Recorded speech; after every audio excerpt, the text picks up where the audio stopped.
근데 기미라는 거는 되게 화나 있는 아기를 달래는 것과 저는 같다고 봐요. 기미가 우리가 재발하거나 기미 활성도가 올라가지 않게 진피환경을 얼마나 잘 개선시키냐. 그래서 집에서 관리가 사실은 레이저 치료하는 것보다 훨씬 더 중요해요. 근데 동남아 가가지고 골프를 일주일 내내 치고 오셔가지고 새까맣게 타서 오셨거든요.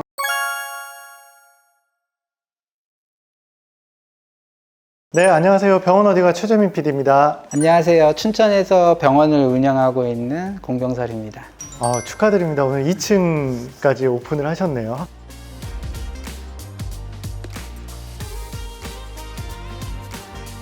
유튜브 보고 기미 치료하러 많이 오신다면서요? 네, 많이 오시죠. 어디서까지 오시는 거예요, 지금? 대한민국 국적이라면 다 오는 것 같고요. 아니, 거짓말은 아니고, 부산에서도 진짜 많이 오셨고, 거제도에서도 꽤 많이 오셨어요. 근데 물론 찾아서 오신 분들도 있지만, 우연찮게 이제 시댁이 여기거나 해서 왔다가 만족감을 느끼시고, 오히려 이제 연고지는 저쪽이신데, 시댁에 올 때만 치료받으러 오시거나 그런 분들도 있어서, 제가 이제 진료 의뢰서 같은 거 써가지고, 자주 오시지 못하니까 주변 병원에 우리 앞으로 이렇게 치료하는 게 좋고, 그동안 어떤 옵션으로 치료했다, 이렇게 해서 그것까지 해주시는 그렇죠. 거예요? 네.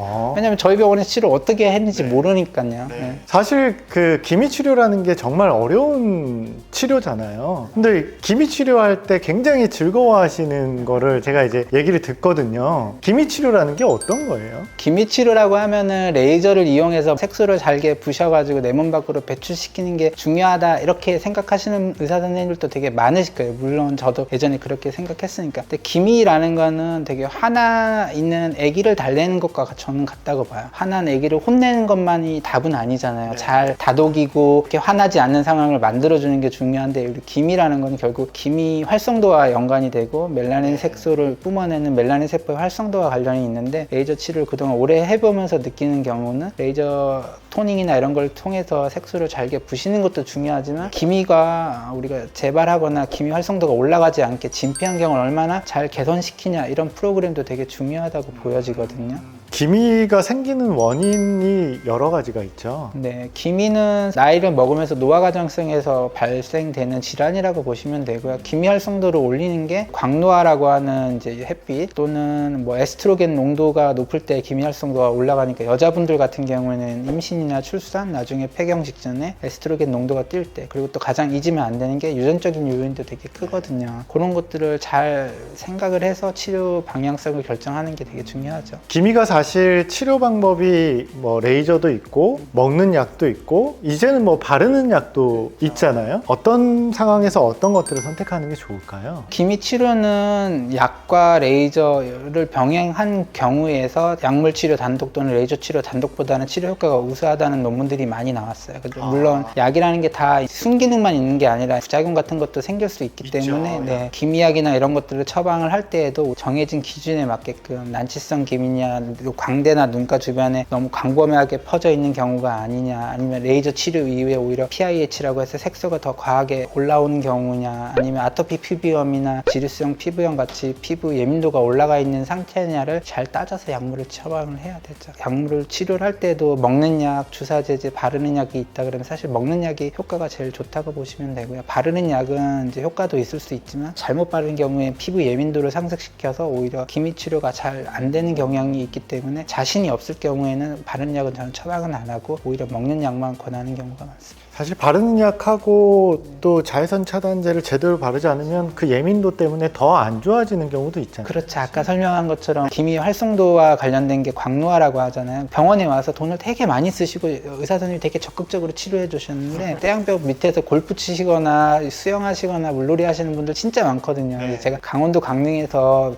병원에서 봉직을 할 때 어떤 케이스가 있었냐면, 한 40대 중년 신사 정도 되시는데 기미 치료하시고 너무 흡족해서 이제 빠이빠이 치고 가셨어요. 근데 동남아 가가지고 골프를 일주일 내내 치고 오셔가지고 새까맣게 타서 오셨거든요. 사실은 제가 솔직하게 얘기드렸어요. 지금 뭐 레이저 들어가봤자 좋을 게 없으니까 우리 그냥 기미약 같은 거 먹고 좀 보시고 나서 한두 달 있다가 레이저 좀 치료하는 게 좋겠다. 그래서 집에서 관리가 사실은 레이저 치료하는 것보다 훨씬 더 중요해요. 기미 활성도를 높여주는 상황에 계속 노출이 되면 오히려 우리가 색소 치료하려고 들어간 그 레이저 자극 자체가 기미 활성도를 더 악화시킬 수 있기 때문에, 집에서 관리하거나 병원이 아닌 곳에서 관리하는 개념이 제일 중요하다고 보시면 되죠. 레이저도 뭐 무작정 막 이렇게 세게만 한다고 좋은 건 아니잖아요. 그렇죠. 레이저는 기미가 아까 이제 화나 있는 성난 액이라고 표현을 했잖아요. 살살 달래는 게 사실 중요하거든요. 그래서 토닝이라는 레이저 자체가 저출력의 에너지를 가지고 다회차에 걸쳐서 안전하게 색소층을 걷어낸다는 개념이라서 토닝 또는 이제 기미 치료에 있어서 색소 레이저는 대부분 저출력의 에너지들이 많이 들어가지 고출력의 에너지가 들어가지는 않아요.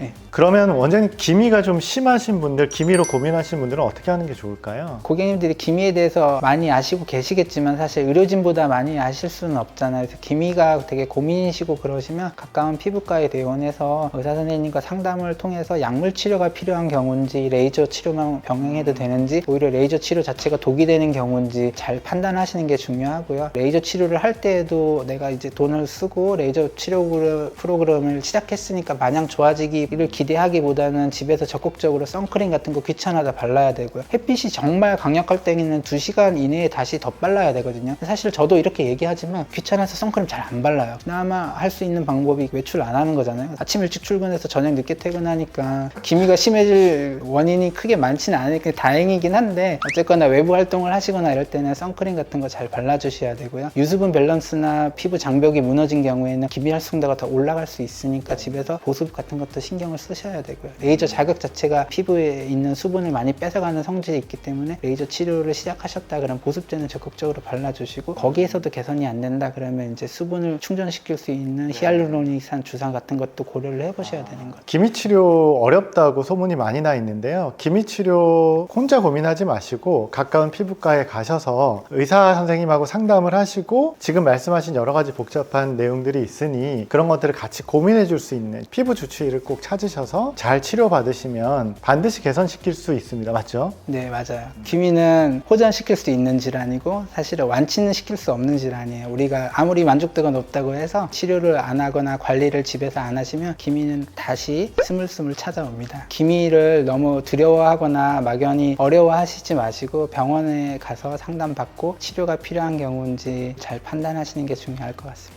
네, 오늘은 기미 치료로 고민하시는 분들을 위해서 영상을 준비했습니다. 오늘 영상이 도움이 되셨으면 구독, 좋아요. 알림 설정까지 부탁드릴게요. 부탁드리겠습니다.